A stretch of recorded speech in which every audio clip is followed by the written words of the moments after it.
Hello guys, இன்றைக்கி செல்வி cooking சேனலில் தக்காளி தோசை தான் செய்ய போகிறேன்.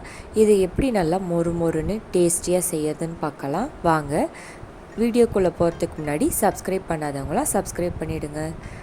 இப்போ அளவு பார்க்கலாம். இட்லி அரிசி 1 கிளாஸ் எடுத்திருக்கேன். இதெல்லாம் வாஷ் பண்ணிவிட்டு தண்ணி ஊற்றி ஊற வச்சுக்கலாம். 2 மணி நேரம் ஊறுனா போதும்.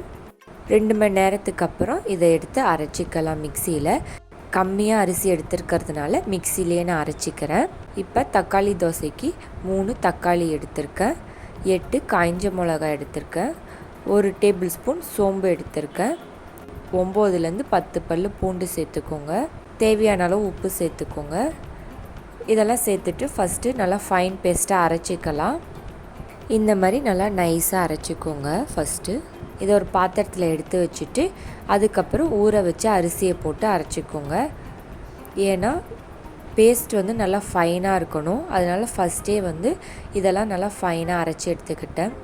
இப்போ அரிசி பாருங்கள், இந்த மாதிரி கொரன்னு இருக்கணும். இந்த பதத்தில் அரிசி அரைச்சி எடுத்துக்கோங்க. இப்போ இது எல்லாத்தையும் மிக்ஸ் பண்ணிக்கலாம். மிக்ஸ் பண்ணிவிட்டு உப்பு கரெக்டாக இருக்கான்னு பார்த்துக்கோங்க. உப்பு பத்தலைன்னா உப்பு சேர்த்துட்டு நல்லா கரைச்சிக்கோங்க. தண்ணி 1 கிளாஸ் நான் ஊற்றியிருக்கேன். அதுக்கப்புறம் இந்த மாதிரி இருக்கணும் தோசை மாவு பதத்துக்கு. இப்போ இதை தோசைக்கல்லில் ஊற்றிக்கலாம். தோசைக்கல் நல்லா சூடாக இருக்கணும். அதுக்கப்புறம் தான் ஊற்றணும். நல்லா ஈஸியாக இருக்கும் ஊற்றுறதுக்கு. இந்த மாதிரி ப்ளெயினாக சுட்டு கூட சாப்பிடலாம். இதில் வெங்காயம்லாம் தாளித்து போட்டு தோசை சுட்டு சாப்பிட்டாலும் நல்லா டேஸ்ட்டாக இருக்கும். அதுவும் வீடியோவில் காட்டியிருக்கேன் பாருங்கள். இந்த மாதிரி எண்ணெய் நிறையா ஊற்றி நல்லா கிறிஸ்பியாக சுட்டு சாப்பிட்றப்ப நல்லா சூப்பராக இருக்கும். இப்போ அதே மாவில் எண்ணெய் ஊற்றி கடுகு, உளுந்து, கருவேப்பிலை போட்டு தாளிச்சிருக்கேன்.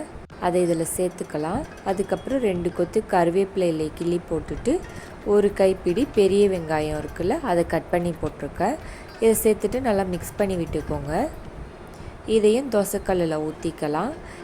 இது வெங்காயம் சேர்த்துருக்கிறதுனால ஊற்றிட்டு தேய்க்க முடியாது. அதனால் ஊற்றுறப்ப இந்த மாதிரி ஈவனாக ஊற்றிக்கோங்க. இந்த மாதிரி சாப்பிட்றப்ப நல்லா டேஸ்ட்டாக இருக்கும்.